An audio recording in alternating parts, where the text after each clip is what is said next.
bienvenue à tous et à toutes pour cette quatrième session de Cinquième session. cinquième, pardon, oui, exact, cinquième session donc d'éducation et nouvelles pratiques philosophiques, donc qui a débuté en septembre avec Edwige Chirouter et Johanna Hawkin, et qui se poursuit aujourd'hui avec Claire Larocque pour une intervention sur l'éthique et l'environnement. Claire, je vous laisse la parole. D'accord, merci beaucoup à vous, merci Frédéric, merci Nicolas pour l'organisation de ce parcours et puis merci de m'avoir invité pour ce volet consacré aux questions environnementales et aux questions éthiques et d'éthique environnementale. Donc aujourd'hui ça va être le volet, disons, théorique, consacré au sujet éthique et au sujet d'éthique environnementale. Et puis en janvier, ce sera le volet, on abordera les questions un peu plus pratiques d'un atelier de philosophie environnementale avec les enfants. Donc là, je vais essentiellement essayer de vous donner des clés pour repérer les grandes théories, d'une part éthiques, et ensuite les grandes théories d'éthique environnementale. Alors juste avant de rentrer dans le vif du sujet, donc dans un premier temps, je vais d'abord vous présenter vous expliquer un petit peu mes travaux de recherche, et ensuite vous présenter le travail de l'association Philo pour enfants que j'ai fondé et que je préside actuellement, fait dans le cadre de la philosophie avec les enfants. Donc là, dans un premier temps, par rapport à mes travaux de recherche, donc j'ai effectué une thèse en co-tutelle entre l'université de l'université Laval à Québec. Donc mes travaux de recherche en fait portent sur l'éthique environnementale et l'écologie politique. Et plus précisément, je me suis spécialisée dans un champ d'éthique appliquée concernant la gestion des déchets et les problèmes d'éthique environnementale posés par la gestion des déchets. Bon, alors, ce n'est pas le sujet aujourd'hui, mais pourquoi je vous parle aussi de ça, c'est parce qu'en fait, j'ai découvert la pratique de la philosophie avec les enfants lors de mes séjours au Québec, mon cité Laval, et donc j'ai suivi les enseignements de Michel Salzville, et c'est là que j'ai découvert la pratique de la philosophie avec les enfants. En fait, ce dont j'aimerais vous parler par rapport à ça, c'est que la découverte de la CRP, donc de la communauté de recherche philosophique, qui est pratiquée par Michel Salzville selon la méthode de Mathieu Lippmann, pour moi, vraiment une révélation dans la manière de pratiquer la philosophie et dans la manière aussi de réfléchir collectivement à un sujet conceptuel, un sujet philosophique. En fait, ce qui s'est passé, c'est que j'avais l'habitude d'être dans une relation verticale, dans des cours magistraux, d'avoir aussi une certaine tendance à vouloir très bien répondre aux questions, etc. Donc ça, c'est aussi une certaine vision de l'éducation. Et quand je me suis retrouvée dans ce contexte de CRP où en fait, il fallait surtout essayer de comprendre ce que disaient mes camarades par rapport à un sujet donné, et non plus de réfléchir à comment j'allais répondre à la question de la meilleure manière qui soit, réfléchir aux mots que j'allais employer, etc., ce qui me coupait complètement des autres, en fait, par rapport à la réflexion collective. Je me suis aperçue alors qu'il y avait vraiment un travail à faire sur l'ego, et qu'il y avait vraiment quelque chose à faire sur le fait de mettre à part un petit peu ce qu'on a dans la tête et qui vient parasiter un petit peu notre réflexion, qui est aussi de l'ordre de l'émotion, pour faire avancer la discussion cognitive et collective. Et donc, à partir de là, ce qui primait, c'était plus de me dire comment je vais exprimer, ah mince, mon voisin a dit la même chose et c'est ce que je voulais dire, etc. Mais ce qui allait primer, c'était vraiment l'idée de cheminer ensemble vers une réflexion collective. Et je me suis aperçue qu'on n'était plus alors une somme d'individus qui étaient en train de réfléchir de manière juxtaposée à un sujet, mais qu'on était vraiment comme un groupe organique qui faisait qu'on amenait alors la réflexion beaucoup plus loin. Ça, si je vous le partage, c'est parce que c'est de l'ordre de l'expérience vécue. Et je pense qu'en tant qu'animateur d'ateliers de philosophie avec les enfants, quand on en fait l'expérience, alors on sait très bien que quand on anime, on voit qu'il y a des enfants et des adolescents qui sont en train de réfléchir, mais on sait aussi qu'il n'y a pas juste la réflexion conceptuelle et cognitive qui est en train de les travailler, mais tout un tas d'autres pensées qui sont en jeu. Et ça, il faut le garder en tête vraiment quand on anime. Donc ça me paraît une première chose.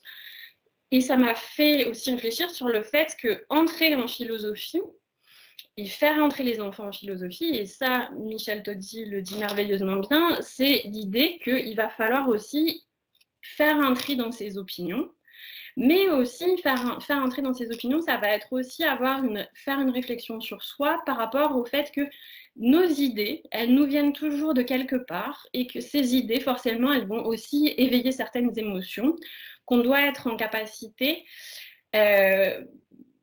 peut-être pas de maîtriser entièrement, mais en tout cas d'avoir un certain recul pour ensuite être, à mon avis, un bon animateur d'ateliers de philosophie.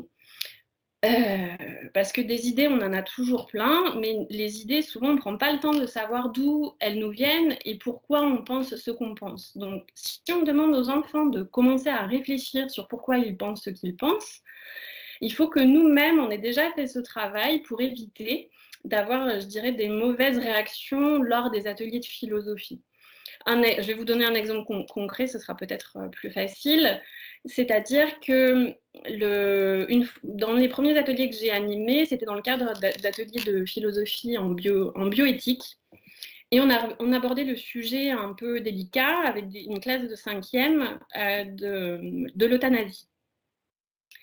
Et là, j'ai un élève en fait qui avance un propos qui me dit moi je pense que il faudrait tuer en fait tous les handicapés et les personnes malades parce qu'elles coûtent bien trop cher à la société. Et donc, il faudrait pour ça les tuer. Comme ça, on gagnerait de l'argent. Cet argent, on pourrait le donner et le réinvestir aux chômeurs qui sont en bonne santé.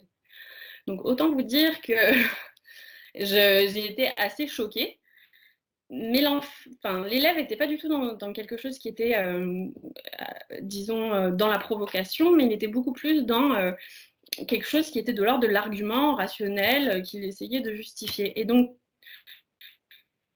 en tant qu'animatrice, c'était délicat, il ne fallait pas que je reste choquée parce que sinon j'aurais été dans une forme de moralisation. Et ça, vous l'avez vu avec Edwige, avec Johanna, c'est quelque chose qu'il ne faut surtout pas. C'est une posture dans laquelle il ne faut surtout pas être quand on anime des ateliers de philosophie. Et donc, j'ai essayé de comprendre l'émotion que ça générait et à partir de là, essayer de ne pas montrer sur mon visage que j'étais choquée, mais surtout d'essayer de comprendre comment et pour quelles raisons j'avais cette émotion et comment après elle pouvait tendre vers une justification rationnelle ou un contre-argument, etc., etc. Bon, tout ça pour dire que cette pratique de la philosophie avec les enfants, à mon avis, elle commence aussi par un certain travail sur soi quand on veut être animateur d'ateliers de philosophie avec les enfants, et que faire de la philosophie, c'est pas seulement penser et avoir des idées, mais c'est d'abord commencer à observer ses propres idées, faire comme si on les regardait de l'extérieur, pour ensuite faire un peu le tri et le ménage. Et comme le dit bien Comte Sponville, c'est l'idée de faire le tri entre les idées qu'on a et de commencer vraiment soi-même, avant de le demander aux enfants, de faire le tri dans nos propres idées. Donc suite à ça, forcément, quand je suis rentrée en France, j'ai vraiment eu envie de mettre en place des ateliers de philosophie avec les enfants. J'ai commencé avec les adolescents en Seine-Saint-Denis, à Livry-Gargan, d'abord avec une association et puis qui s'appelait F93, et puis après j'étais intervenante, et puis après, en parallèle de mon travail de thèse, ça a pris pas mal de proportions, et donc j'ai monté une association de philosophie avec les enfants.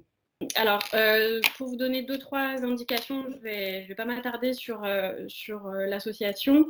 Donc, on l'a créée en 2018 et on intervient essentiellement en Île-de-France, donc dans le Val d'Oise, en Seine-Saint-Denis, dans le Val-de-Marne et les Hauts-de-Seine, et également en Provence, à Avignon, Arles et la ville de Tarascon aussi. On privilégie le public des écoles primaires, des collèges et des lycées. Et puis, on travaille essentiellement avec les associations, avec les institutions. Donc, vraiment, parce qu'on cherche à mettre en place des ateliers pérennes sur le terrain avec plein d'interlocuteurs. Donc, on travaille. Moi, je pars du principe que c'est difficile de faire de la philosophie pour enfants juste un atelier comme ça pour que ça fonctionne. Et donc, on travaille main dans la main avec les mairies, les instituteurs, les enseignants, les professeurs pour essayer de faire en sorte que ces ateliers soient le plus possible sur le temps long. Et du coup, ça nécessite vraiment de travailler main dans la main avec un certain nombre d'institutions. On a mis en place ce qu'on appelle le dispositif Lippmann adapté comme méthode. Ça, j'y reviendrai dans le volet pratique, un peu plus en détail, en janvier.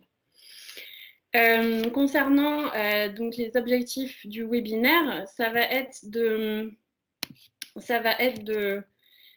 essentiellement donc de vous donner les outils pour avoir une idée de ce qu'est l'éthique en général et ensuite l'éthique environnementale.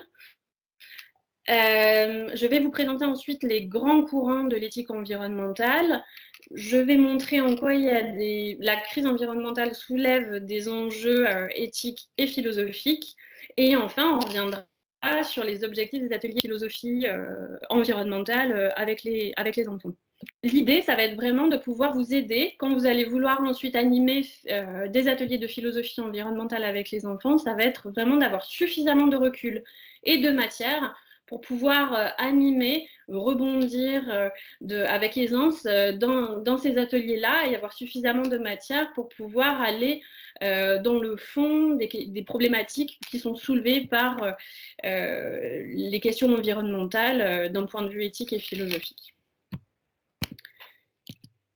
Donc, ça va se dérouler en 4 temps. Je vais faire une première partie qui sera une introduction à l'éthique. Ensuite, on fera un petit moment de questions.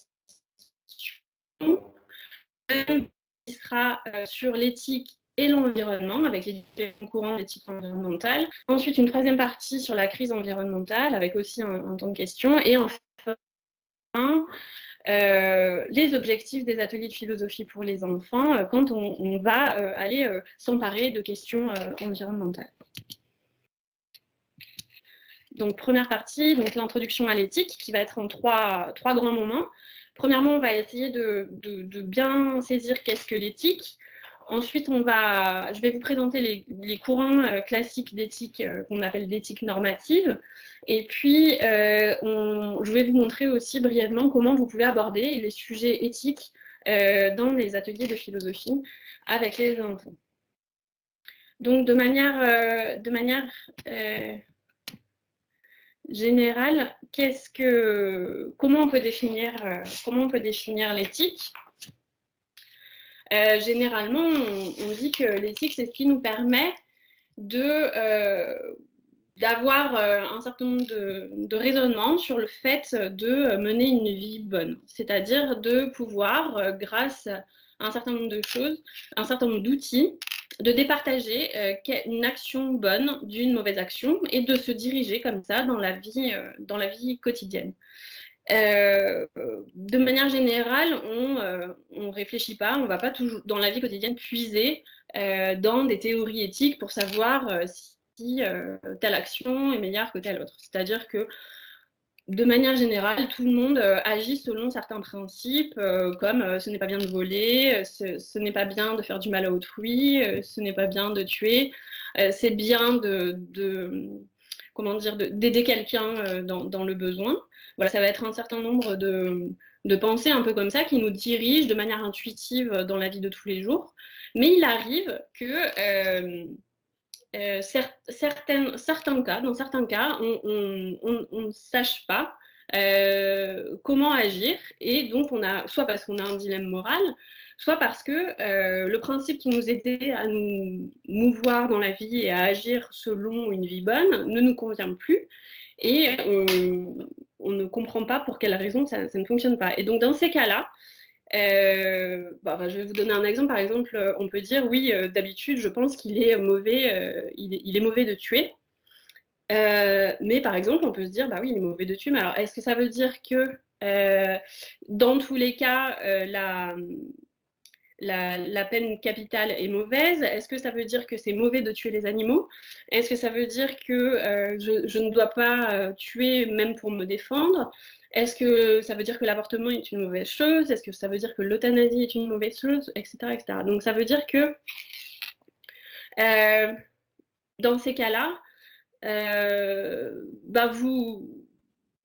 vous avez besoin d'aller puiser dans des théories morales qui vont vous permettre d'aller plus en profondeur et de comprendre comment justifier un certain nombre d'actions. Donc là, je vois qu'il y a certains livres de bibliographie qui peuvent aider. Vous avez celui-là aussi, je ne sais pas si vous voyez bien, mais La philosophie morale de Monique Anto-Sperber, qui va permettre d'aller un peu plus d'exposer un petit peu tous les courants moraux. Là, je vais faire juste un petit point sur la différence entre morale et éthique. Généralement, en philosophie morale, on emploie les termes moral et les termes éthique de manière à peu près similaire, mais il est vrai que dans l'usage qu'on peut avoir au quotidien, la notion de morale est quand même beaucoup plus connotée, notamment avec un côté très traditionnel, comme par exemple, on peut dire aussi parler de morale chrétienne, ou comme les morales antiques, morale stoïcienne, etc. Et donc, c'est un terme qui peut être chargé, notamment parce qu'on l'emploie aussi pour parler de moralisation. Donc le terme éthique, il va être un peu plus indemne, on va dire, des reproches de conformisme ou de moralisation que le terme de morale, mais souvent en philosophie et dans les recherches et les travaux philosophiques, le terme d'éthique et le terme de morale vont être employés de manière similaire. Alors. Donc, on a différents domaines dans l'éthique. Vous avez à la fois le domaine métaéthique, le domaine d'éthique normative et le domaine d'éthique appliquée. Donc, quand on parle de métaéthique, on va parler essentiellement non pas d'une action particulière ou de ce qui serait bon de faire dans telle et telle situation, quel choix il serait nécessaire de faire, mais on va pas parler de la substance et du contenu, mais on va parler plutôt de la signification des mots, comme les termes de bien, les termes de juste, les termes de mauvais, de honnête, et puis on va s'attarder sur la nature des jugements, ce qu'on appelle les jugements moraux. Donc ça va être vraiment des réflexions méta sur ce qu'est l'éthique. Donc par exemple, quand un jugement moral, ça va être c'est vraiment honteux, cette compagnie exploite des enfants dans des manufactures en Inde. Bah, ce propos-là est un jugement moral. De la même manière que de dire ce n'est pas vraiment correct de sa part de trahir la confiance de ses collègues, là aussi, c'est vraiment un jugement moral.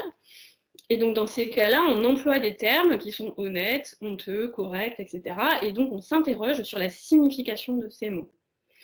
Quand on s'interroge sur la nature des jugements moraux, on va s'interroger sur est-ce que ces jugements, quand j'émets un jugement moral, est-ce que c'est universel? Est-ce que c'est relatif? Est-ce que ça peut être justifié? Est-ce qu'il y a une nécessaire connexion entre les jugements moraux et les motivations morales, etc. Donc, vraiment, la métaéthique, elle va réfléchir sur, je dirais, la matière, les termes qui sont utilisés en éthique, mais elle ne va pas nous aider à déterminer les actions qui sont bonnes ou mauvaise. Ça va être vraiment le propos de l'éthique normative. Donc, dans l'éthique normative, ce qui va compter, ça va être vraiment, enfin, tous les travaux qui sont dans l'éthique normative s'attachent à développer, analyser, évaluer comment mener une bonne action, comment faire des choix qui permettent de déterminer si cette action est bonne ou si cette action est mauvaise, de déterminer des critères qui permettent d'évaluer une situation juste, une situation bonne, etc. Donc ça veut dire qu'elle pose ce qui doit être et de manière générale pour mener une vie bonne. Et ça va être tout un tas de... Il va y avoir 3 principales théories qu'on va voir, et c'est des théories qui vont permettre ensuite d'évaluer certaines situations pour prendre des décisions en fonction de ce qu'on considère être le bien.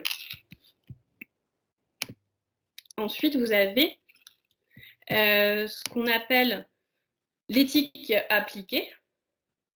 Donc, on voit bien, il y a 2 niveaux. Il y a méta-éthique, éthique normative, puis éthique appliquée. Et ici, ça va être plutôt de s'interroger sur des domaines très spécifiques. Donc, l'éthique appliquée, ça va, par exemple, être la bioéthique, l'éthique médicale, l'éthique des affaires, l'éthique animale et l'éthique environnementale. Donc, éthique environnementale et éthique animale, c'est souvent lié. Et ici, ça va être l'idée d'analyser vraiment les problèmes moraux qui sont posés par des situations très particulières par rapport aux éthiques normatives, où on va essayer d'évaluer en général comment on doit se conduire pour mener des actions bonnes et des actions justes. Voilà, donc c'est ces 3 niveaux-là qu'il faut bien retenir. Et sachant que l'éthique environnementale, elle fait partie de ce qu'on appelle donc l'éthique appliquée, parce qu'elle va se concentrer sur les problèmes moraux qui sont spécifiques aux questions philosophiques soulevées par la nature, le rapport des humains et de la nature, etc. Alors là, je voudrais juste faire un point sur la spécificité du raisonnement moral. Bien évidemment, donc, le raisonnement moral, c'est un raisonnement critique qui est appliqué à l'éthique. C'est-à-dire que ça va être une évaluation prudente et rigoureuse des propos qu'on soutient. C'est-à-dire que quand on va avancer une justification, enfin en tout cas des arguments, quand on va avoir un propos moral en philosophie éthique, il va falloir justifier les raisons pour lesquelles on a ce raisonnement. C'est qu'il va falloir, non pas être dans la persuasion, mais il va falloir être dans l'argumentation. C'est-à-dire que il va falloir non pas persuader quelqu'un en donnant notre opinion et en incluant un certain nombre d'émotions, disant par exemple, mais tu te rends compte, agir de telle manière, c'est vraiment insupportable, c'est honteux, etc., en produisant un discours émotionnel. Mais ça va être l'idée, même si les émotions, et ça je vais y revenir, ont un rôle à jouer dans la vie morale, en fait, il va falloir avancer des arguments moraux. Donc, c'est-à-dire que l'usage unique des émotions à la place d'argumentation dans le raisonnement moral va être vraiment problématique. Et c'est toute la difficulté, puisque souvent, et bien souvent et la plupart du temps, tous les sujets moraux éveillent énormément d'émotions. Donc là, c'est précisément une erreur d'essayer de convaincre quelqu'un d'accepter une conclusion qu'on va lui soumettre, non pas en lui proposant des raisons pertinentes, mais en faisant appel, par exemple, à la peur, la colère, la haine, etc. Alors, je disais que effectivement, les émotions ont un rôle à jouer dans la vie morale, en fait, c'est évident. Et pour ça, il faut se rendre compte que en fait, c'est pas pour autant qu'il faut exclure les émotions de toute la pensée morale et de toute la philosophie morale, parce que précisément, elles ont un rôle à jouer. Là-dessus, je vous renvoie à l'article que j'ai écrit dans l'ouvrage dirigé par Edwige Schierouter et Nathalie Prince, qui s'appelle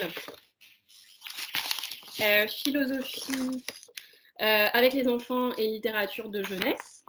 Donc, c'est un article dans lequel, en fait, je présente la philosophie de Martha Nussbaum et plus précisément sa vision des émotions qu'elle appelle démocratiques et l'usage qu'en fait Matthew Lipman dans sa propre philosophie, dans sa propre pratique de la philosophie avec les enfants.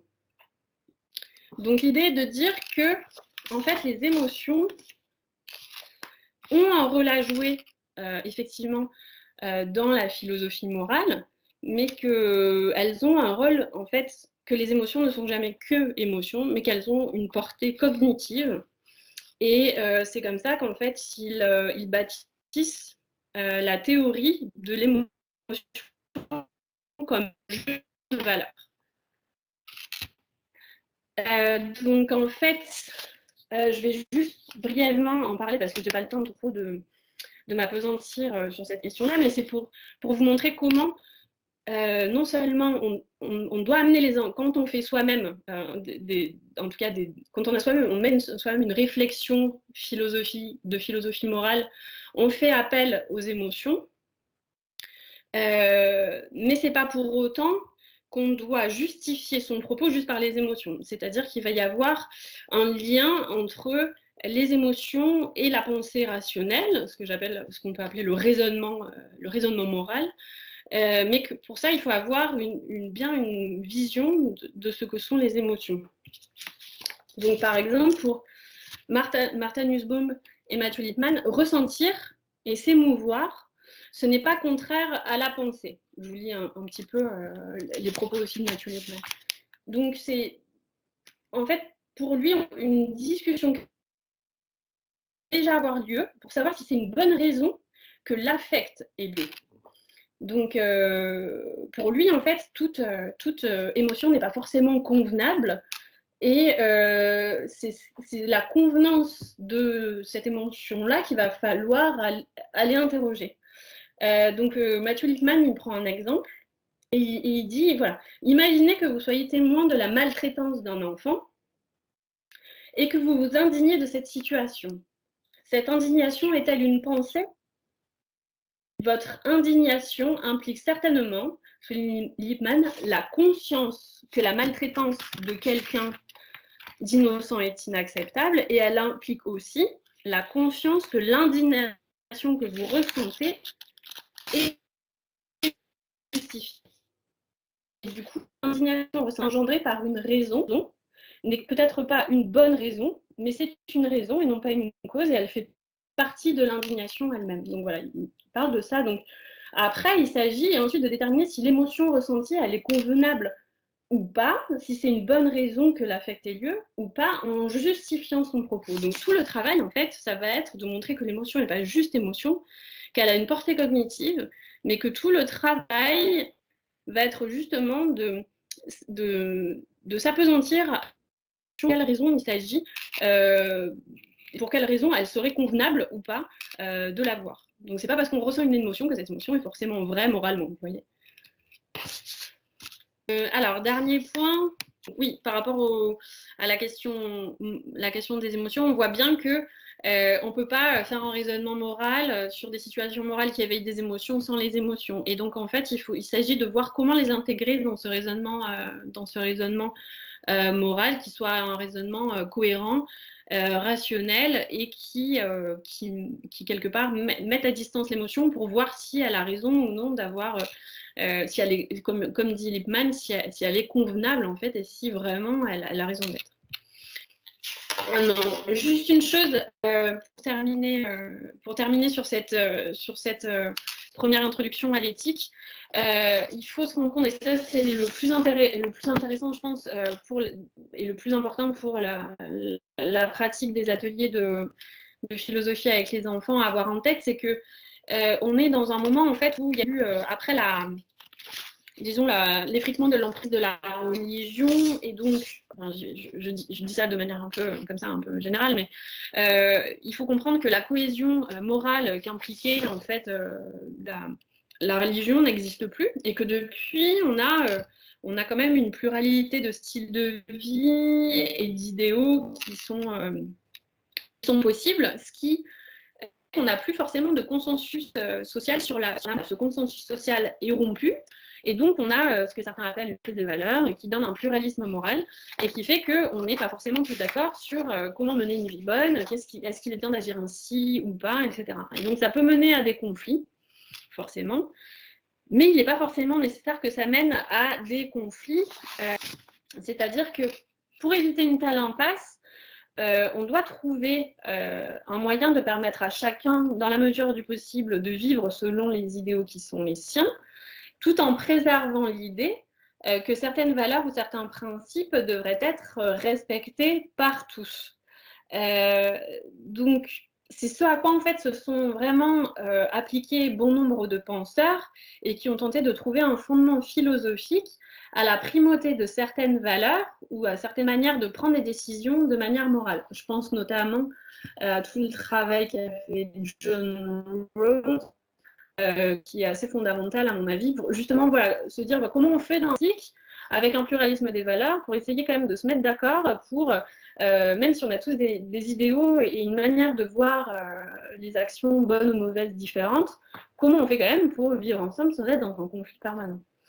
Voilà, donc ça c'est quand même quelque chose qu'il faut avoir en tête, je pense, quand on fait de la philosophie de manière générale, mais surtout de la philosophie morale.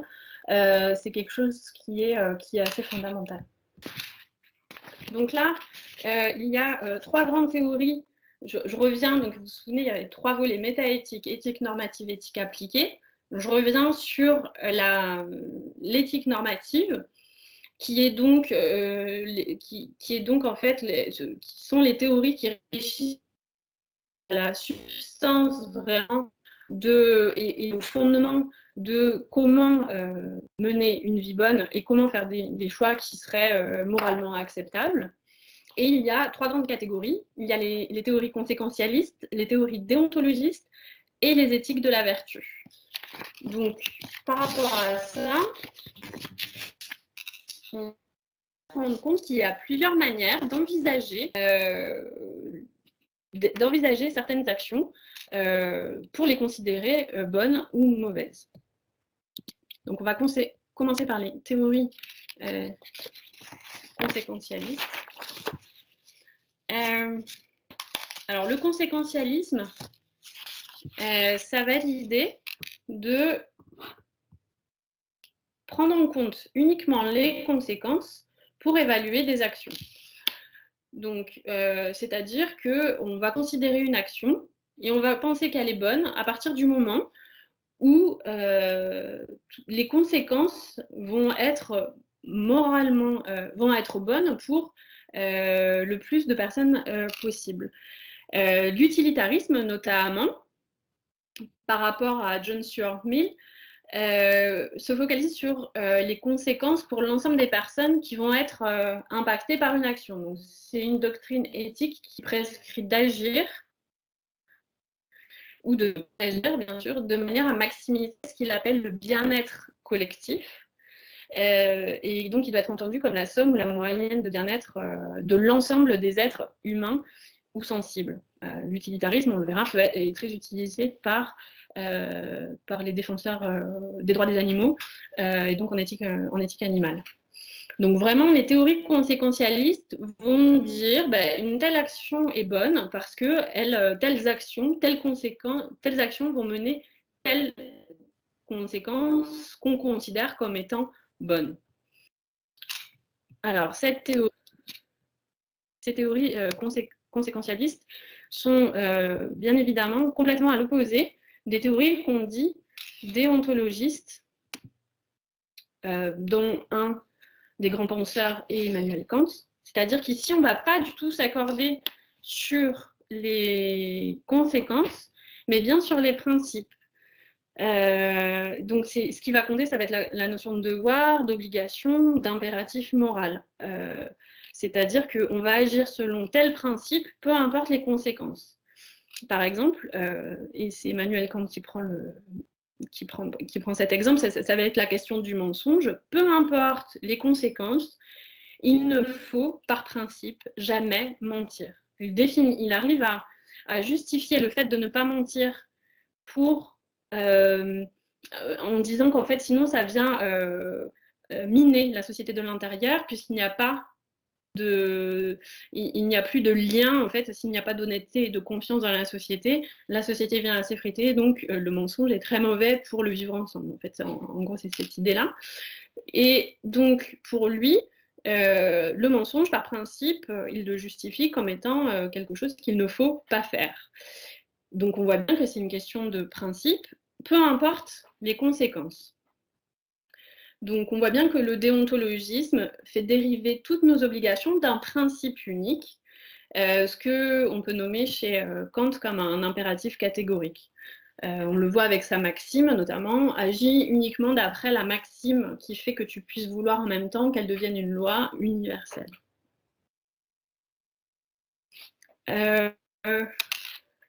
Donc après les théories conséquentialistes et déontologistes, on a une troisième catégorie d'éthique normative qui sont les éthiques de la vertu. Alors, les éthiques de la vertu, elles ne vont pas s'intéresser aux conséquences, elles ne vont pas fonctionner par rapport à des principes moraux, mais elles vont plutôt appuyer leur réflexion morale sur les vertus, sur les traits de caractère de l'individu qui va mener l'action. Cela signifie en fait qu'on va insister sur l'importance des traits caractéristiques d'une personne.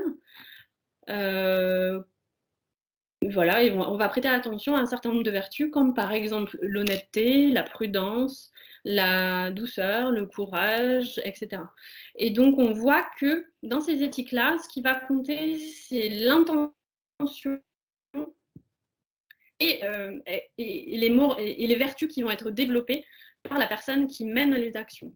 Et dans ce type de philosophie, on voit que vertu, sagesse pratique, ce qu'on appelle la sagesse pratique et le démonisme, c'est-à-dire une certaine vision du bonheur, sont complètement mêlés. C'est-à-dire que au quotidien, pratiquer, développer un certain nombre de vertus va forcément faire qu'on va mener une vie bonne et qu'on va tendre au bonheur.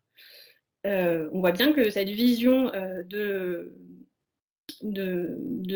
cette vision en fait de l'éthique et de la philosophie morale n'est pas forcément la même dans la théorie déontologiste, où parfois certains devoirs peuvent aller à l'encontre de mon bonheur. Alors qu'ici, dans l'éthique de la vertu, bonheur et disons philosophie morale vont vraiment de pair.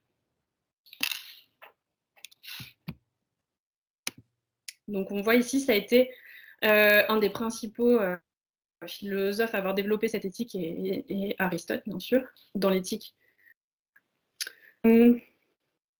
Alors, un des points que je voudrais aborder avec vous, ça va être, avant de voir comment en fait on peut appliquer ces théories, ensuite, ou comment ces théories, en tout cas, peuvent nous aider dans la pratique de la philosophie avec les enfants, je voudrais, avec vous, voir comment qu'est-ce que signifie un dilemme moral et comment on peut voir que ces théories morales se retrouvent après dans la résolution d'un dilemme moral. Donc on parle de dilemme moral quand il y a deux ou plusieurs choix qui impliquent plusieurs actions possibles. Ensuite, il peut y avoir aussi une personne qui est... donc cette personne est impliquée dans un dilemme, elle est en mesure de faire chacune des actions. Mais en même temps, elle ne peut pas faire deux actions. Et quand elle aura choisi une action, elle ne pourra pas revenir en arrière pour faire l'action qu'elle n'a pas choisie. Et ensuite, on va voir qu'il y a un système de valeurs qui entre en conflit avec un autre. Donc tout l'enjeu est de trouver une façon de justifier pourquoi, dans un dilemme moral, je devrais agir de telle manière plutôt qu'une autre. Donc tout l'enjeu va être de justifier son propos en proposant une argumentation rationnelle. Alors pour cela, bon, je pense que vous le connaissez déjà un peu tous. J'espère que la vidéo va marcher parce que ça va pas forcément être facile. Bon, vous avez tous déjà entendu sans doute le dilemme du tramway. Donc c'est une expérience qui a été décrite pour la première fois par Philippe Afout et qui a été analysée plus en profondeur par Judy Thompson.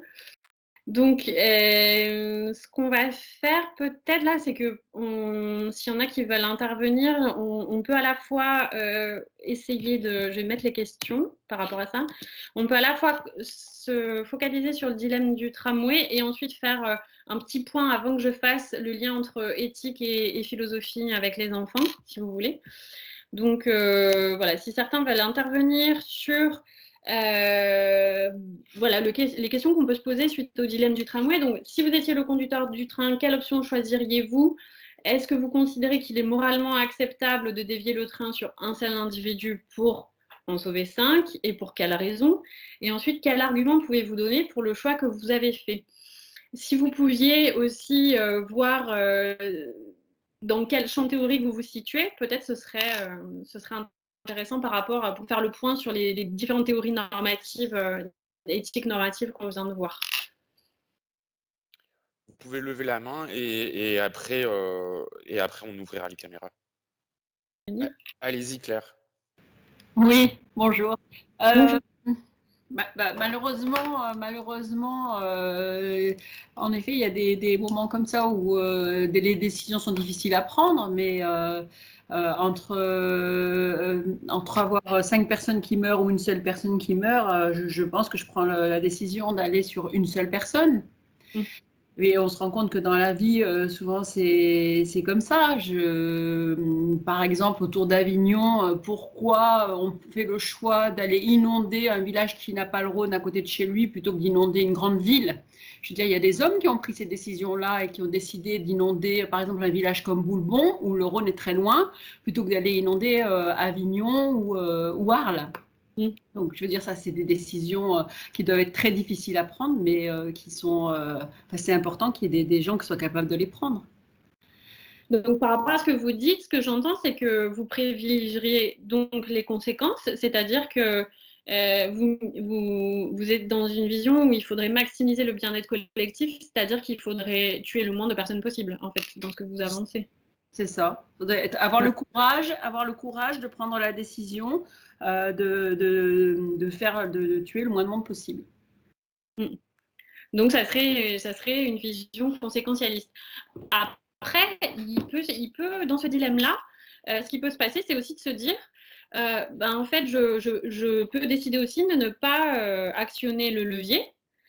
Parce qu'en fait, la question qui se pose, c'est pas tant de savoir si une vie vaut mieux que 5 vies, mais ça va être de savoir si laisser faire si le fait de laisser faire équivaut à tuer intentionnellement. C'est-à-dire, par exemple, si je ne fais rien, est-ce que j'ai une certaine, finalement, est-ce que j'ai une responsabilité d'agir? Et si je ne fais rien, est-ce que je tue aussi intentionnellement? Parce que dans le fait d'actionner le levier, je vais forcément avoir une certaine intention qui va être aussi peut-être celle de tuer. De toute façon, que je fasse ou que je ne fasse pas, le dilemme y sera là et le malaise sera là, de toute façon. Voilà. Alors, le malaise, il est là, et après, c'est le choix de savoir, parce qu'on pourrait se dire aussi, quoi qu'il arrive, par principe, je ne veux pas tuer, donc j'agis pas, mais si j'agis pas, est-ce que dans ces cas-là, est-ce que je ne tue pas quand même de manière intentionnelle? Mais je comprends tout à fait ce que vous dites. Mais par rapport à votre propos, du coup, ça va être vraiment une théorie conséquentialiste qui va être privilégiée. Oui. Voilà, merci. Est-ce qu'il y a d'autres interventions par rapport à cette question qui revient souvent et qui a été vraiment fondatrice dans l'expérience de pensée, dans la philosophie morale, qui a donné lieu à tout un tas de papiers supplémentaires, notamment où on a essayé de montrer que, oui, mais alors, si sur les rails, il va y avoir une personne qui est Einstein, et est-ce que je la sauve par rapport à quelqu'un qui ne le serait pas? C'est-à-dire, oui, effectivement, est-ce qu'il y a certaines vies qui valent mieux que d'autres?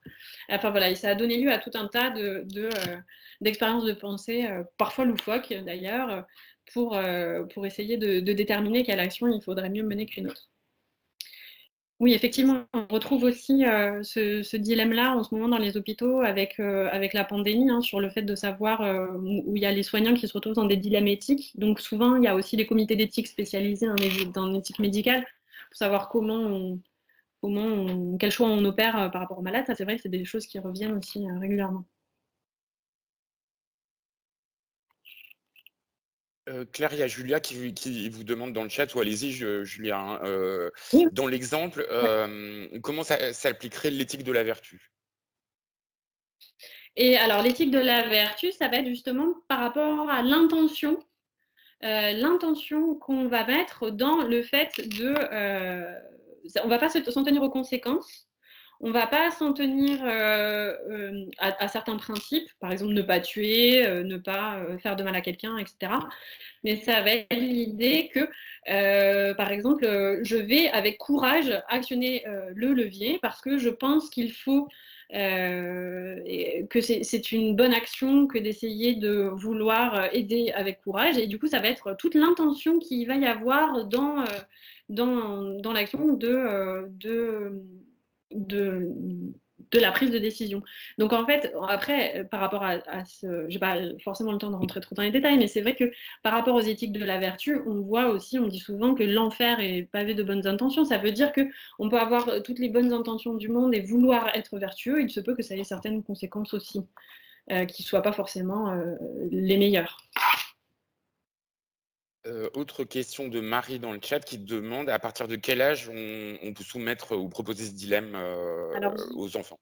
Alors, ce dilemme-là, précisément, je dirais quand même au collège, il faut avec les adolescents. J'y viens parce que je vais aborder les questions d'éthique et de philosophie avec les enfants, et donc de dilemme aussi. Mais je pense que, oui, à partir sans trop rentrer dans les détails, on peut vraiment leur faire comprendre voilà, la réflexion sur comment faire des choix et réfléchir de manière morale en appliquant certaines théories, quoi.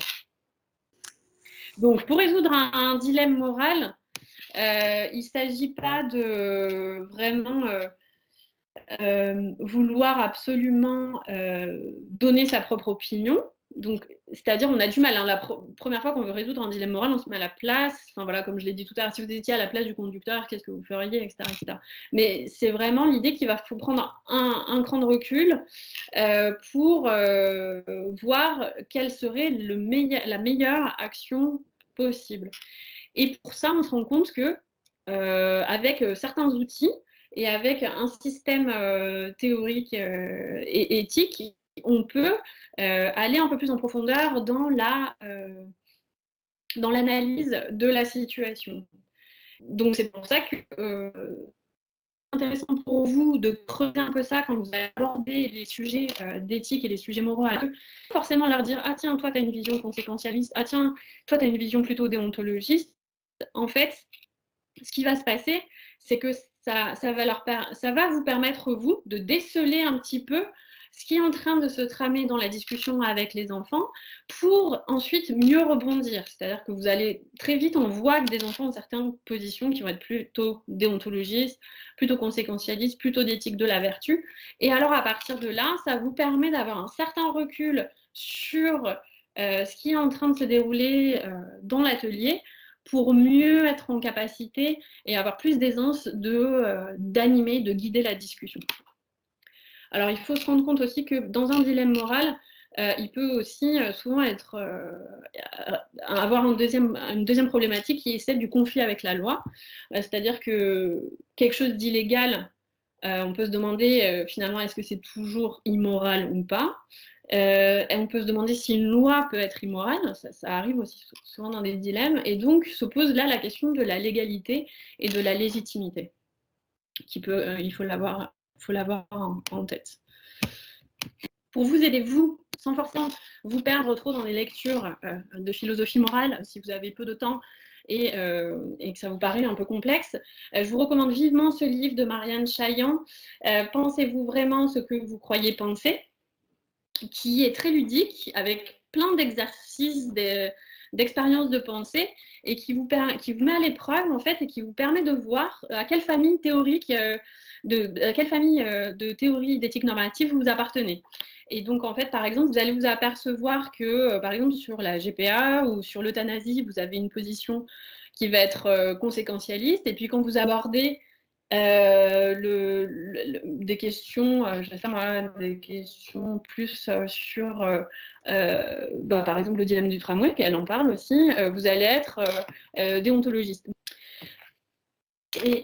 Et en fait, ça va vous permettre de vous mettre à l'épreuve et de voir que c'est très difficile, en fait, d'être cohérent avec soi-même dans toutes les analyses de philosophie morale et dans nos principes. Et que parfois, on aurait tendance à vouloir être conséquentialiste, et parfois, on aurait tendance à être plutôt déontologiste ou encore plutôt d'éthique de la vertu. Et en fait, ça va être difficile d'être... elle nous montre vraiment ça, c'est très bien fait.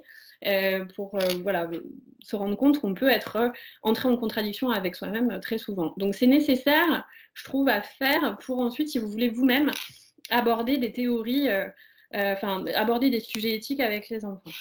Bien évidemment, dans les sujets d'éthique et que vous amenez dans les ateliers de philosophie avec les enfants, vous, comme ça a été dit avec Edwige et avec Johanna, vous évitez toujours toute moralisation. C'est-à-dire, il ne faut pas leur dire « c'est bien de penser ça, c'est mauvais de penser ça ». Il faut les accompagner sur le chemin du raisonnement moral et donc les aider à analyser les jugements moraux, évoquer, les accompagner dans la justification rationnelle des choix, voilà, les aider à clarifier en fait les valeurs qui vont être en jeu et qui entrent en conflit. Ça vraiment c'est la principale chose à faire. Juste une parenthèse, je me souviens quand j'ai animé des ateliers de philosophie à un moment donné dans une école, ils pensaient que j'allais enseigner le respect. Et qu'en fait, c'était bien le respect, et que en fait, la philosophie, pour les enfants, ça allait leur enseigner le respect, le vivre ensemble, etc. Donc, bien évidemment que c'est pas ça du tout. Et que quand on m'a demandé de faire ça, je leur ai dit que c'était pas possible en fait de faire ça dans le cadre des ateliers de philosophie avec les enfants, mais que je voulais bien les faire réfléchir sur la notion de respect. Ça, c'est possible. Mais qu'en aucun cas, j'allais leur inculquer, comme il m'était demandé de faire, le respect ou l'idée que c'était bien de vivre ensemble. Non. Moi, je les amène à réfléchir sur qu'est-ce que le respect, est-ce que c'est important, est-ce que c'est pas important, sur le vivre ensemble, qu'est-ce que ça signifie, etc. Et précisément, si on décide d'inculquer aux enfants le respect, alors là, pour le coup, on est dans une forme de moralisation. Bien évidemment, c'est tout le contraire qu'il faut faire dans les ateliers de philosophie avec les enfants, surtout quand on aborde des sujets éthiques. Donc, vous les accompagnez dans la délibération éthique, c'est-à-dire qu'à la fois, il va y avoir une habileté, je dirais, pratique, c'est-à-dire qu'ils vont ensemble avoir une certaine manière d'être et du coup développer des habiletés sociales, tout en parlant de sujets éthiques. Donc, les amener à voir est-ce que c'est possible de prendre une décision qui convienne à tous, est-ce qu'il y a des difficultés à trouver une position commune, pourquoi, quel est le meilleur choix à faire, etc. Voilà. Donc ça, c'est vraiment l'objectif des ateliers de philosophie quand on parle d'éthique. Vous avez bien évidemment le livre de Matthew Lipman. Je ne rentre pas forcément dans les détails parce que je suis un peu pressée, mais qui est un excellent support pour travailler au primaire, je dirais, avec pas les tout petits, avec, disons à partir du CM1, ça marche bien. Vous avez alors le livre d'Isabelle Pouillot, Préparer et animer des ateliers philo, avec tout le côté, elle a un atelier tout détaillé autour de la question de la vérité qui marche très bien. Et ça, c'est avec les plus petits, parce que c'est avec des images. C'est l'histoire d'un garçon un petit garçon qui est invité à un anniversaire, il faut qu'il mange du gâteau au chocolat, il n'aime pas le chocolat, et du coup, il y a la proposition, il y a différentes propositions avec des images, et là, on retrouve bien les positions, les postures éthiques d'éthique conséquentialiste, éthique déontologiste, et éthique de la vertu. Et on voit que très vite, on peut repérer chez les enfants, dans la manière qu'ils ont de vouloir résoudre ce dilemme, différentes positions éthiques. Vous avez les dilemmes moraux proposés par une enseignante qui sont retranscrits dans l'ouvrage de Jean-Charles Pétier, qui sont très bien. Et bien évidemment, vous avez l'ouvrage de Michel Tosi, qui est super bien fait sur la morale, ça se discute, qui s'intitule La morale, ça se discute, donc à partir de 9-10 ans. Et là, ça revient à ce que je disais tout à l'heure sur la question du pluralisme des valeurs. Je trouve que ça met bien en scène ça, sur l'idée que comment on fait dans une société démocratique aujourd'hui, avec chacun qui a ses propres idéaux, sa vision de la vie bonne, pour quand même essayer de voir quels sont les principes et les règles qu'il faut respecter pour que chacun puisse vivre selon sa conception de la vie bonne. Et donc, justement, ce livre est fait pour discuter, amener les enfants à discuter de ces principes et de ces règles, par des expériences de pensée, des exemples, etc. Donc, pour ça, c'est vraiment un excellent sujet. Alors, donc là, on va aborder la question de l'éthique environnementale. Pour ce qui est, je vais aborder l'éthique environnementale de manière générale et vous présenter surtout les différents courants. Donc, quand on parle d'éthique environnementale, c'est une branche de l'éthique qui s'est développée dans les années 70, avec un article principalement du philosophe de Richard Rorty, avec cet article qui s'appelle « Is there a need for a new environmental ethics ?» Et donc là, dans cet article-là, en fait, il pose directement la question d'une éthique de la nature ou de l'environnement, c'est-à-dire l'idée que la nature pourrait avoir des droits et que nous pourrions avoir des devoirs envers la nature. Donc c'est vraiment tout à fait nouveau. Et ça n'avait jamais été formulé clairement jusque-là.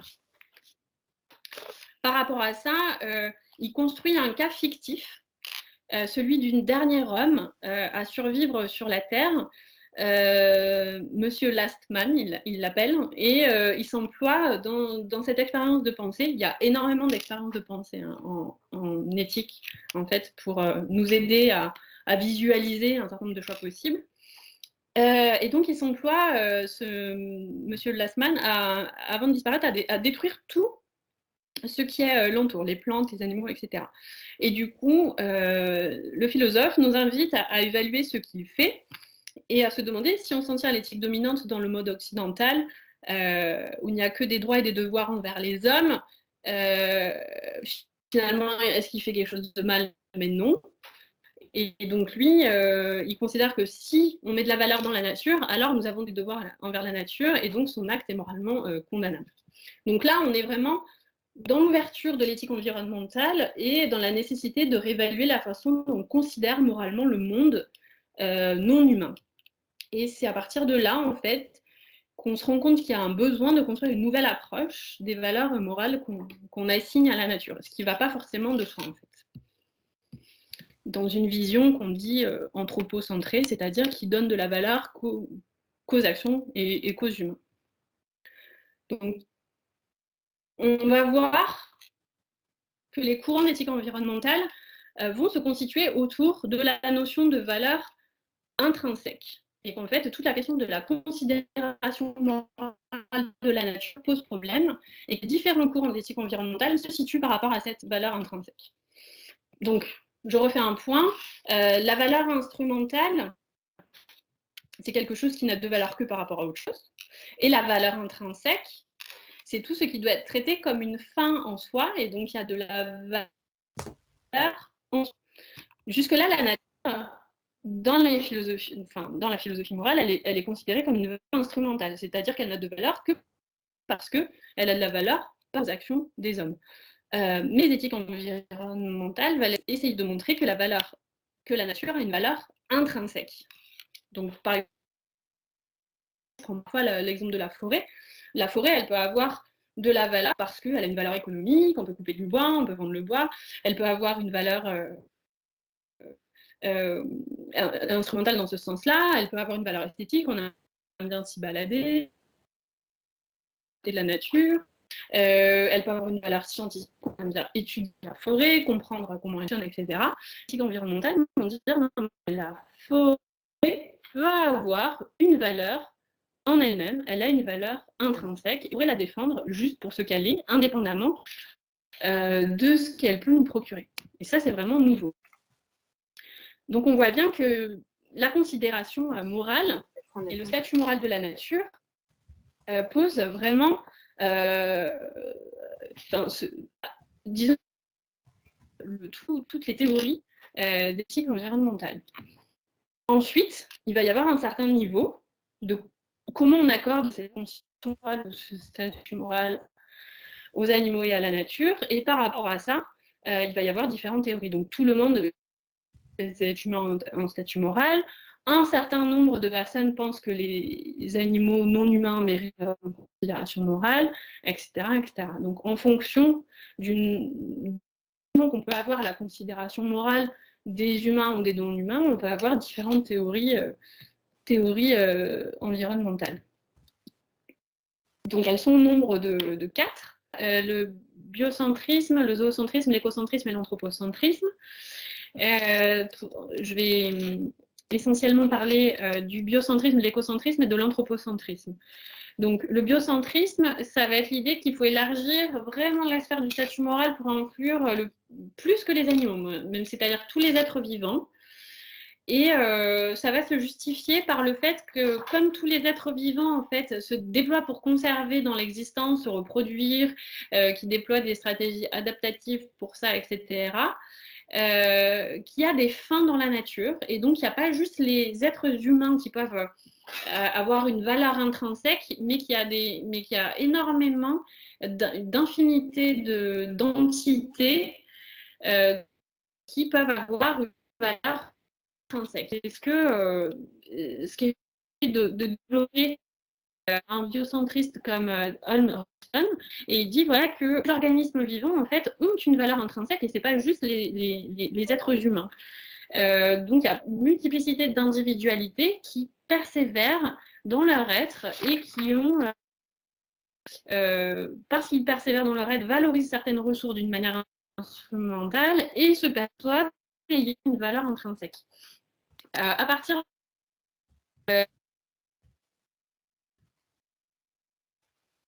qui est ontologique, c'est-à-dire que c'est une éthique du respect de la nature et de la non-intervention. Alors, elle a un énorme succès auprès d'un certain nombre de gens parce que elle implique vraiment une conversion morale. Il va falloir reconnaître une valeur intrinsèque à chaque être vivant et ça veut dire qu'on ne peut plus du coup en disposer de manière arbitraire et qu'on ne peut pas parce que chaque être vivant ne peut pas être remplacé par un équivalent n'importe comment. Donc ça veut dire qu'on ne va pas s'interdire des interventions dans la nature, mais il faudra vraiment qu'elles soient tout le temps justifiées.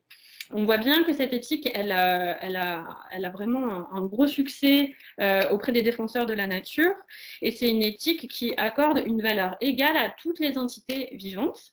Et on se rend compte que parfois, pour l'appliquer, ça va être compliqué, notamment quand il va falloir arbitrer entre certains choix et certains scénarios possibles.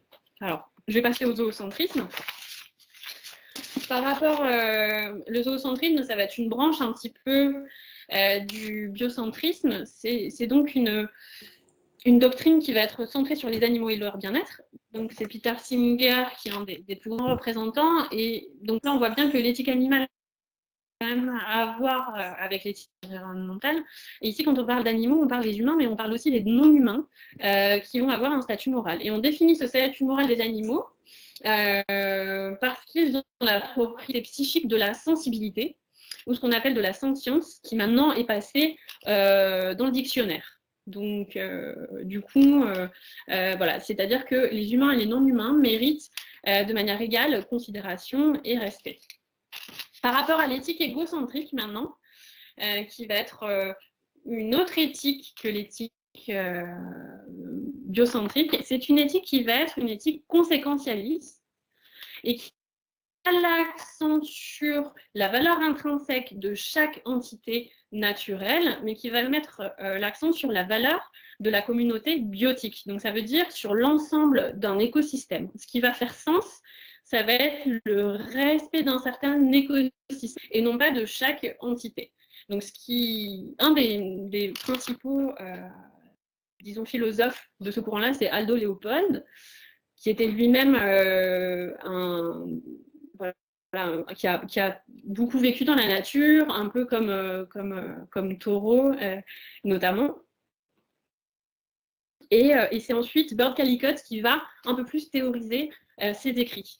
Donc lui, il dit qu'il faut qu'on accorde la valeur non pas à des éléments séparés, hein, mais bien évidemment à l'ensemble d'une communauté biotique. Et un de ses articles principaux dont il parle dans l'Almanach d'un comté des sables, c'est penser comme une montagne. Donc quand on va agir par rapport à la nature, il ne faudra pas agir penser la valeur intrinsèque de telle entité individuelle, etc., mais vraiment penser cette idée d'écosystème un petit peu. Et donc, ça permet quand même l'idée d'une intervention dans la nature, dans la mesure où on va respecter cette communauté, en tout cas l'équilibre de cette communauté biotique et cet écosystème.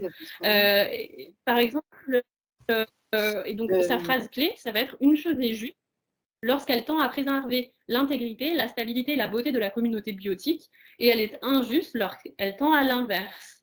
Et donc par rapport à ça, vraiment, une action juste par rapport à la nature, une action bonne par rapport à la nature, ça va être vraiment le fait de respecter cette phrase clé qui est le fondement de son éthique de l'environnement. Donc pour lui, un écologiste, je vais vous lire juste une phrase pour vous dire comment il définit l'écologiste. Donc, premièrement, c'est vraiment un protecteur de la nature et ne le considère pas comme celui qui s'abstient d'intervenir, mais quelqu'un qui ne craint pas de laisser une marque, ni une empreinte, mais tout dépend vraiment de la marque ou de l'empreinte. Il dit « J'ai lu de nombreuses définitions de ce qu'est un écologiste et j'en ai moi-même écrit quelques-unes, mais je soupçonne que la meilleure d'entre elles ne s'écrit pas au stylo, mais à la cognée. La question est, à quoi pense un homme au moment où il coupe un arbre, au moment où il décide de ce qu'il doit couper?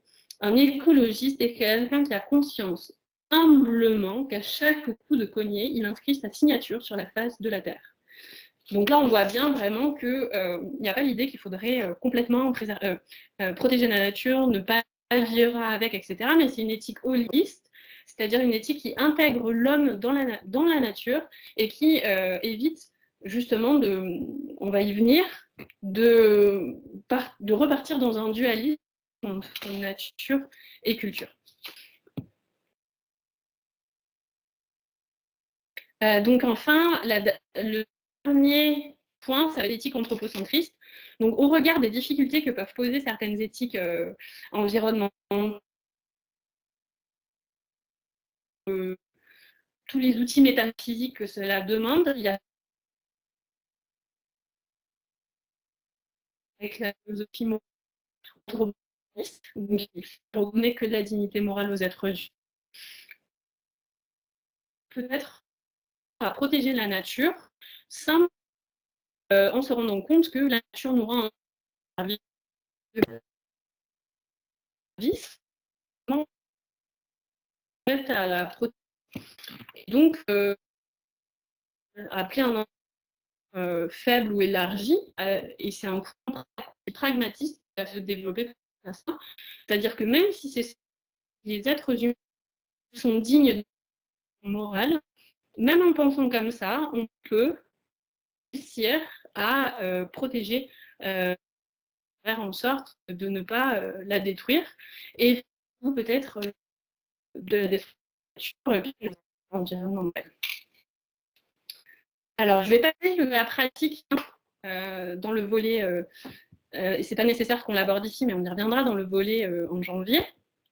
Et je vais maintenant juste vraiment aborder les questions liées à la crise environnementale et aux ateliers de philosophie avec les enfants pour qu'on ait quand même un peu de temps pour les questions à la fin. Pourquoi on parle de crise environnementale? Donc on va voir avec le concept d'anthropocène, et puis aussi on va voir qu'il y a crise environnementale aussi d'un point de vue conceptuel, parce qu'en fait le concept de nature pose problème. Donc on y vient vraiment à ce concept-là. Donc sur le concept d'anthropocène, on voit que ça veut dire que c'est l'ère de l'humain qui est popularisé, ce concept-là d'anthropocène à la fin du XXe siècle. Par Paul-Joseph Crutzen, prix Nobel de chimie. Et donc, c'est l'idée de montrer que, en fait, on atteint un tel niveau que l'être humain est devenu une force géologique capable de modifier le courant des interactions terrestres et de l'évolution terrestre.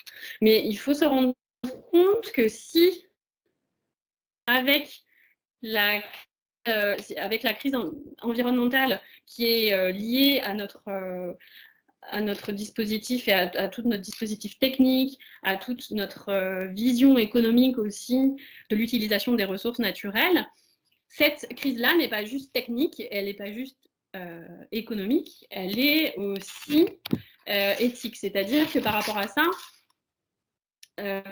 il ne suffit pas d'apporter des réponses techniques à des problèmes techniques, mais que la gestion de la crise ne peut pas être seulement une crise économique, mais qu'il y a une réflexion sur en fait la façon dont nous pouvons agir face à la crise, et que cette façon dont nous pouvons agir génère une crise, en fait, une crise des valeurs, mais en tout cas elle a une forte dimension éthique. Et que cette crise environnementale, elle vient interroger, et c'est là où j'en viens après à ce concept de nature, en fait, elle vient interroger ce concept de nature. Donc on voit bien que la conception moderne de la nature, et ça a été montré par un certain nombre, notamment d'éthique environnementale et de penseurs et de...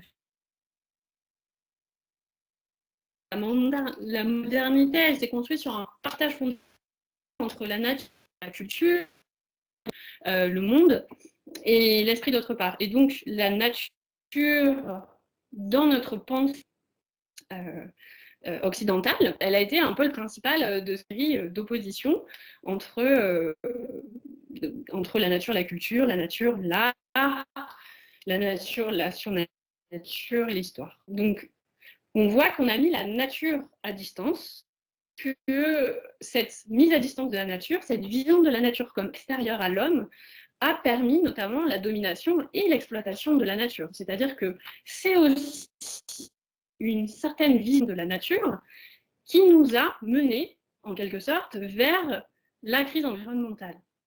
Alors, par exemple, il y a un penseur, Lynn White, qui, en cherchant les racines de la crise écologique, a mis en cause, par exemple, le christianisme, en montrant que avait fait l'image de Dieu dans le christianisme, et que du coup, en le mettant à distance, en mettant la nature, la chose qu'on veut, à détruire et l'utiliser à sa guise.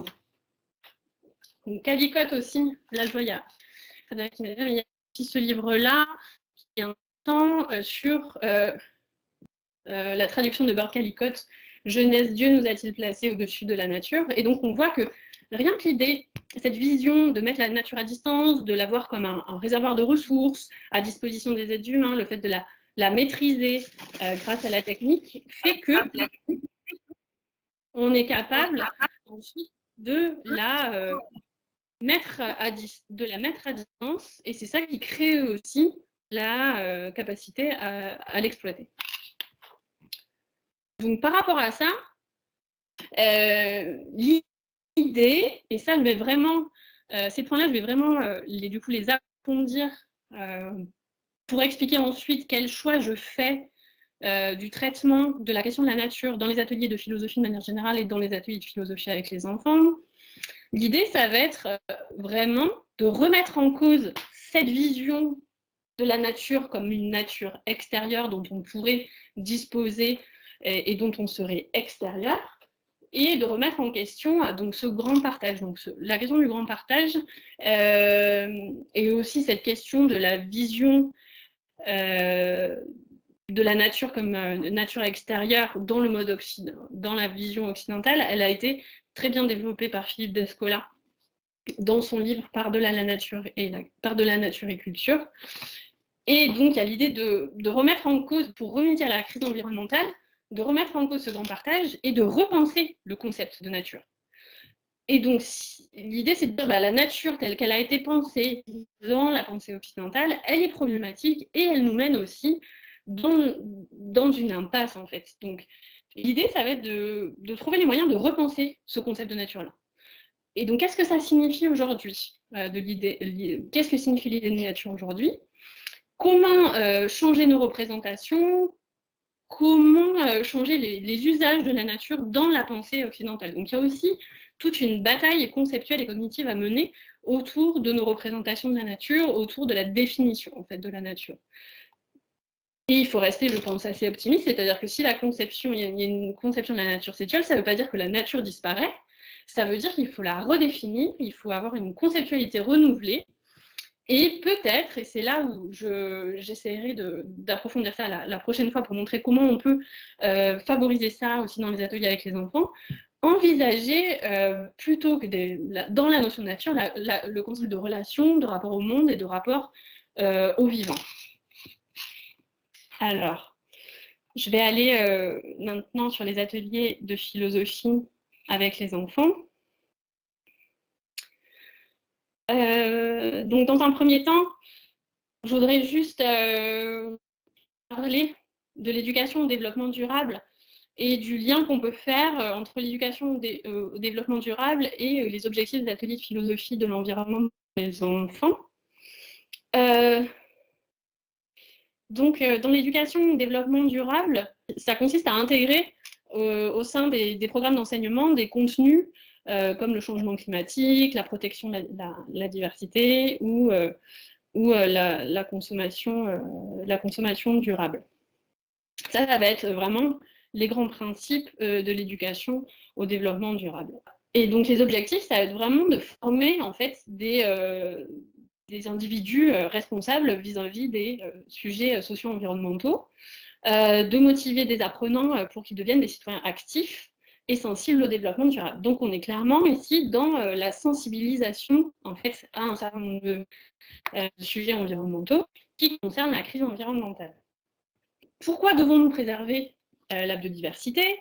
Quelle relation entretenons-nous avec la Terre? Pour quelles raisons aurions-nous des devoirs envers elle, etc., etc. Donc on va aller vraiment dans des questions plus fondamentales. Il ne va pas falloir ici former, je dirais, des citoyens responsables et convaincus qu'il faut œuvrer pour lutter contre la crise environnementale, mais on va essayer qu'ils découvrent par eux-mêmes les raisons pour lesquelles on devrait avoir un souci vis-à-vis de la nature ou pas, les raisons pour lesquelles il faudrait protéger la nature ou pas, etc.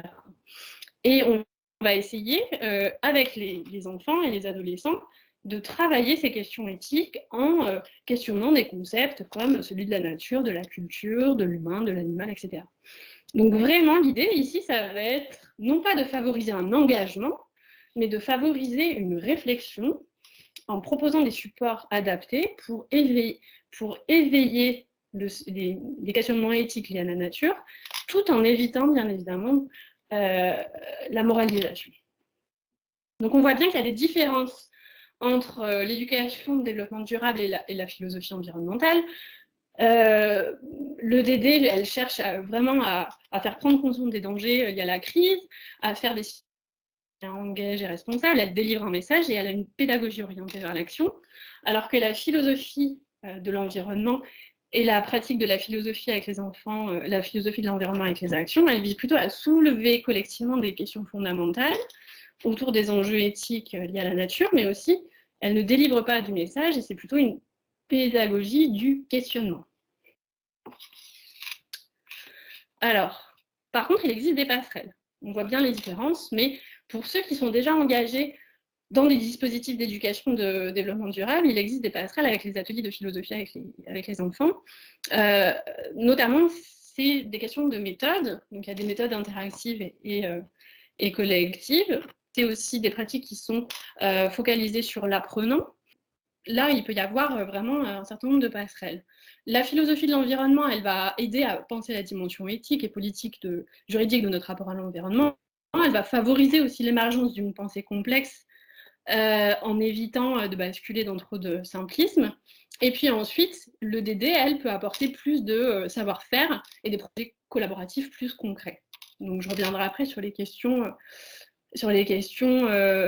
concrètes. Mais voilà, alors, les exemples de philosophie, d'ateliers de philosophie qu'on a déjà menés, et je vois que sur les sujets pratiques, ça vient clairement, je pose vraiment les dimensions théoriques qui sont nécessaires à mon avis pour l'élaboration de tous ces ateliers de philosophie de l'environnement. Donc, déjà, vous pouvez avoir une idée des questions que se poser en philosophie de l'environnement. Pour que vous voyez vraiment la différence avec l'éducation au développement durable. Donc, l'exemple de question, ça va être qu'est-ce que c'est où la nature? Y a-t-il de la nature en vie? Est-ce que l'humain fait partie de la nature? Voilà, vous avez tout un tas de questions qui sont des questions proprement philosophiques, des questions proprement éthiques qu'on peut se poser par rapport à la nature. Et c'est en ça que vous allez aussi les détecter, les repenser pour pouvoir bien les orienter, pour éviter d'être dans une forme de moralisation. Je vais y venir. Alors, un atelier qu'on a fait en philosophie, notamment pendant le atelier en bibliothèque, on a travaillé sur Jean Giono, l'homme qui plantait des arbres. Et donc, on a fait comme la méthode, on va dire, d'Edwige, qui part de la littérature jeunesse pour essayer d'élaborer des questions philosophiques par rapport à certaines thématiques. On s'est intéressé par rapport à ce support-là sur les enjeux soulevés par la question de la nature. Alors, il y a la vidéo aussi qui existe, et à partir de là, on peut travailler sur le rapport de l'homme à la nature, la solitude aussi que ça peut induire. Il y a tout ça qui est ici, vraiment. Un autre idée de support qui a été fait, alors là, c'était dans le cas des vacances apprenantes, enfin des collèges ouverts en août 2020. Donc, on était dans 2 collèges et on a fait des questions, on a fait un débat mouvant qui marche très bien sur les questions liées à la nature. Et on a fait un jeu de rôle aussi qui marche très bien pour justement réussir à faire en sorte que les élèves se mettent à la place d'autres espèces que l'espèce humaine. Donc, ça a assez bien fonctionné avec un jeu de post-it. On a réussi à faire en sorte qu'ils arrivent à envisager d'autres perspectives que la leur. Et ça permet, si vous voulez, justement de pratiquer cette éthique biocentrique qui accorde de la valeur intrinsèque à d'autres entités que les individualités humaines. Et ça, je dois dire que ça a assez bien fonctionné. Ils n'étaient pas du tout réticents à faire l'exercice. Donc, pour vous donner un peu plus de détails, je vois que ça vous intéresse. On est parti sur... J'ai manqué de temps, mais je vais un petit peu. Donc, dans un premier temps, on est parti sur un raisonnement avec qu'est-ce que ça fait d'être. Et là, il fallait que chacun des intervenants devine quel animal il était, avec un jeu de post-it. Puis après, il devait décrire qu'est-ce que ça faisait d'appartenir à telle famille des minéraux, des végétaux, des animaux ou des humains. Et puis en plus, ils devaient expliciter leurs besoins, leurs droits, leurs devoirs, etc. Et dans un troisième moment, il y a eu la rencontre des différentes familles, c'est-à-dire animaux, végétaux, humains et minéraux. Et à partir de là, ils devaient écouter les arguments des autres familles pour vérifier si leurs besoins, leurs droits et leurs devoirs étaient compatibles ou pas avec les autres familles, etc. Et donc, ça permettait une sorte de dialogue collaboratif des différentes entités vivantes dans qui devaient faire valoir leurs droits et leurs devoirs. Et du coup, ça permettait à chaque élève de se mettre dans une posture qui était forcément différente. Donc ça avait bien marché. Ensuite, il y a une autre pratique qu'on a faite, qui est la balade philosophique. Et on n'est pas pour essayer de se demander où était la nature. Et ça, c'est quelque chose qui revient souvent parce que on en reviendra au mois de janvier par rapport à ça, mais sur le concept de nature, on pense souvent nature sauvage.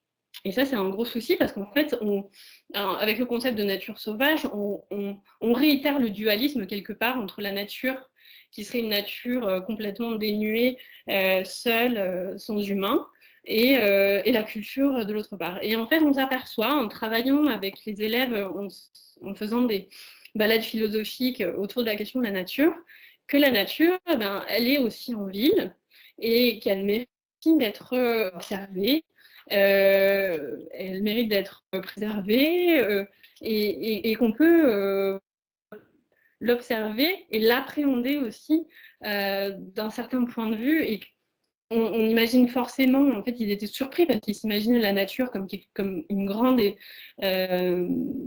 étendue, et que c'est pas forcément justement ça. Et travailler sur le concept de nature, c'est aussi travailler sur les représentations, comme je l'ai dit tout à l'heure. Et ce genre de balade philosophique aide vraiment, vraiment bien. Alors, sur les supports, il y en a plusieurs.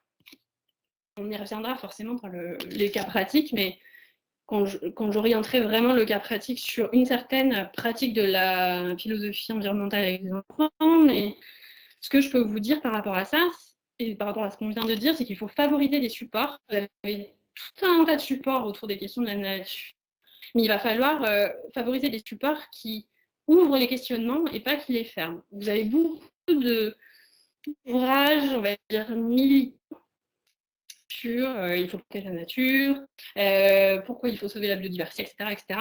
Et ça peut être problématique parce que ça va venir comme fermer le questionnement parce que ça va être trop moralisant, ça va développer une posture éthique trop déterminée, ça peut fermer d'emblée la discussion.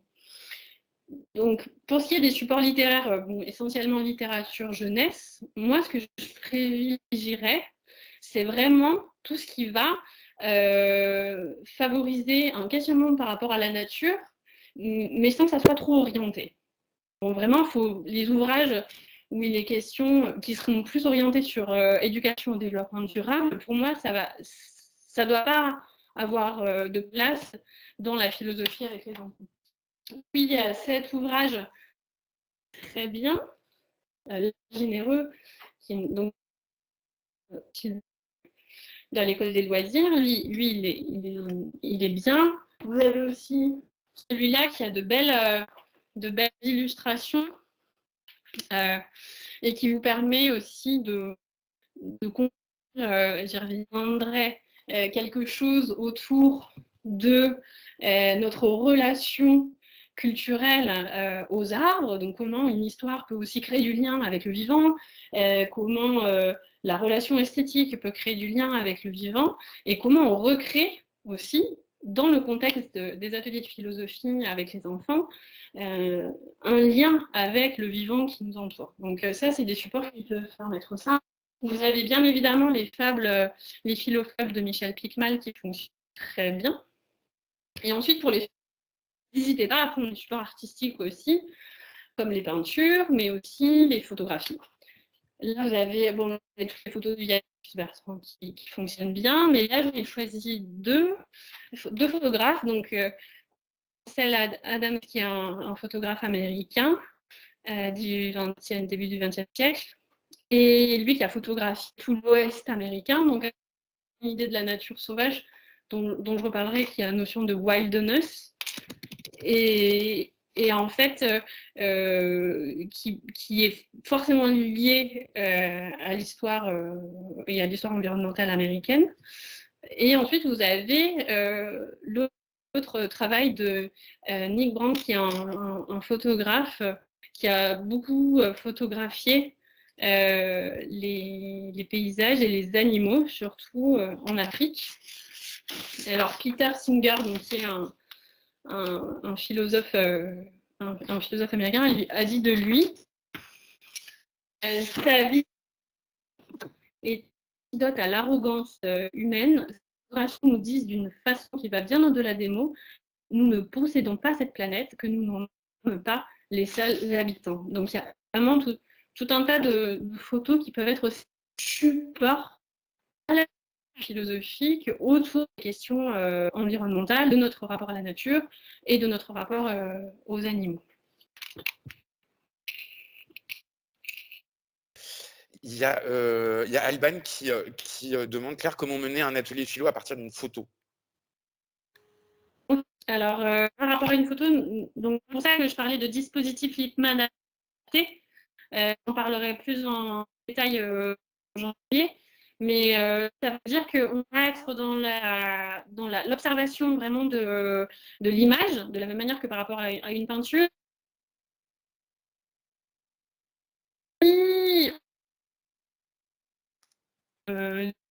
Par rapport à l'image, par rapport à notre quand on est dans un atelier là, d'ailleurs,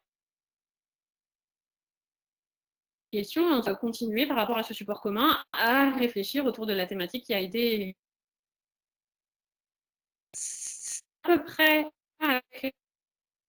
simplement on adapte et on va avoir le regard, disons, esthétique des enfants sur le support qui va changer. Mais de la même manière que les ouvrages en littérature jeunesse, les ouvrages qu'on choisit, on les choisit aussi par rapport aux images qui sont très importantes. On va de toute manière, la vision esthétique a une grande importance dans le choix des livres jeunesse qu'on choisit par rapport après aux ateliers philo. Pour la photographie, ça va être la même chose. Je ne sais pas si ça répond entièrement à la question. Ouais, juste pour compléter ce que vient de dire Claire, je vous mets Alban dans le chat une technique que moi j'ai utilisée il n'y a pas longtemps avec les enfants, ça s'appelle le domino philo, et où là en fait vous mettez les images par deux, je vous le mets là dans le chat. Là vous avez la fiche pratique de l'animation, mais vous faites une base de photolangage et vous mettez vous des images par deux, et quand les enfants arrivent en atelier, vous leur demandez de remodeler en fait les associations d'images, et après vous engagez un débat, et ça marche très bien aussi. Ce dispositif, c'est en Belgique, non? Oui, c'est ça, ouais, c'est en Belgique. Ouais. C'est Charleroi, c'est le comité d'action laïque de Charleroi. Après, Claire, il y a une question d'Emmanuel, je ne sais pas si vous nous entendez, Claire. Une question d'Emmanuel sur y a-t-il une vidéo visible de la mise en œuvre d'un débat philo sur cette thématique? Pas encore. Alors ça, on cherchera, mais je ne crois pas. Pour avoir cherché, on a cherché avec Nico. Pas encore. Ouais, pas encore. Enfin, pas à ma connaissance en tout cas. On a pour objectif avec l'association, j'espère que vous m'entendez, avec l'association de le mettre en place, voilà, et d'essayer de faire une capture vidéo pour montrer. Parce que par exemple, le débat mouvant, ça a très bien marché. L'atelier philo autour de Giono, ça marche très bien. Donc voilà, ça, on voudrait peut-être pour que les choses soient plus concrètes aussi sur en fait, sur ce champ de la philosophie environnementale avec les enfants. Vraiment, c'est un champ qui mérite là d'être un peu plus approfondi, quoi. Juste si on peut rappeler ce que c'est que le débat mouvant, parce qu'il y en a peut-être certains qui ne connaissent pas le principe, quoi, de. Alors, débat mouvant, ça veut dire qu'on va, on va créer dans la salle des espaces, dans la classe, là où on est pour l'atelier, on va créer des espaces en fonction des arguments qu'on décide de soutenir. Donc, si par exemple on est pour la préservation de cet espace naturel dans tel contexte, et ben on va aller de ce côté-là de la pièce, et puis d'autres vont dire non, moi je suis contre, on va de l'autre côté. Et en fonction en fait des questions qui vont être évoquées, on va bouger d'un endroit à l'autre, ce qui va permettre aussi aux élèves, par le mouvement, de se rendre compte soit de leurs propres contradictions, soit de la cohérence à leurs propres arguments, et puis aussi par le corps et par l'occupation de l'espace, de visualiser un peu mieux leurs propos, quoi. Voilà, c'est un peu raccourci, mais j'ai l'impression que c'est ça. Oui, non, merci. Une question de Toufik aussi, qui demande si vous avez des suggestions de films ou de documentaires et de plans de discussion pour un ciné-débat autour du développement durable et des problèmes environnementaux. Alors, dans la bibliographie, j'ai mis des exemples de films, notamment à destination des adolescents. Il y a beaucoup de dystopies qui peuvent bien fonctionner. Simplement, bon, il y a des vieux films aussi comme Soleil Vert qui marchent très bien. Il y a Le Jour d'après, voilà ce genre de film. Après, ce à quoi je dirais de faire attention, c'est vraiment tout ce qui va œuvrer autour de l'éco-anxiété. J'en parlerai, hein, toutes les postures en fait, qu'on peut développer par rapport à la crise environnementale, que ce soit l'éco-anxiété, disons l'inertie aussi que ça peut générer, etc. Et il y a certains films qui peuvent développer ça, c'est-à-dire que par rapport à quelque chose qui nous semble une énorme catastrophe, ça peut développer pas mal d'inertie.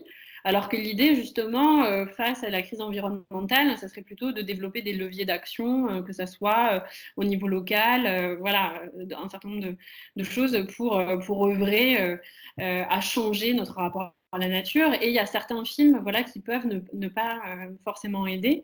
Mais dans la bibliographie que j'ai mis, il y en a certains qui peuvent être assez intéressants, comme certains films d'animation de Miyazaki, où la question du rapport à la nature peut être traitée de manière assez fine.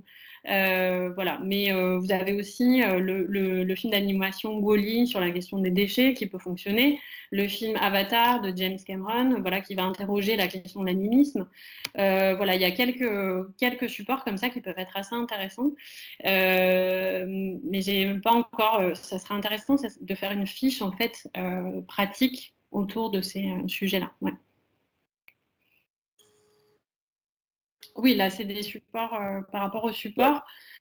De toute façon, là, l'idée, c'était de montrer vraiment sur cette première partie qui était un volet théorique, l'idée, c'était vraiment d'insister sur le fait qu'il est nécessaire en tant qu'animateur d'avoir un certain recul théorique pour pouvoir animer ces sujets-là, pour éviter vraiment d'être dans la moralisation, d'être dans la sensibilisation. Parce que très vite, on peut se dire il faut défendre la planète, regardez comment c'est atroce ce qui est en train de se passer. C'est vraiment pas du tout ça qu'il faut faire. Il faut vraiment avoir suffisamment de recul pour aller interroger et dire, mais au fond, pourquoi il faut protéger la planète? Au fond, pourquoi on ne pourrait pas la détruire? On peut la polluer vraiment, tout miser sur la technique et aller sur d'autres planètes, exploiter encore d'autres planètes, etc. Donc, l'idée, c'est d'avoir une grande liberté par rapport à ces sujets-là avec les élèves, comme tout philosophe doit l'avoir, une grande liberté de penser pour ensuite être capable de conceptuellement les amener à réfléchir par eux-mêmes à cette question-là. De la même manière que si on les force à réfléchir au racisme et à leur dire c'est pas bien d'être raciste, ils vont être les premiers à les cracher, à se cracher les uns sur les autres dans la cour de récréation. Si on leur dit il faut préserver la planète, ils vont aller jeter des déchets. Voilà. Donc l'idée c'est que par eux-mêmes, ils réfléchissent à pourquoi ces questions-là sont fondamentales. Est-ce qu'elles le sont ou pas, enfin voilà, et qui viennent par eux-mêmes interroger ce concept de nature. Et en tant qu'animateur, on doit être vraiment au clair avec un certain nombre de questions, pouvoir se positionner dans le paysage de l'éthique environnementale aujourd'hui et de l'éthique de manière générale, pour ensuite être hyper à l'aise avec les enfants pour aborder ces sujets-là. Voilà, ça c'est vraiment l'enjeu de ce premier volet. Sur la question des supports, il y a tout un tas de supports. J'y reviendrai forcément dans le volet pratique parce que c'est ça qui va vraiment orienter l'action sur le développement de comment on fait vraiment un atelier autour de la nature avec les enfants.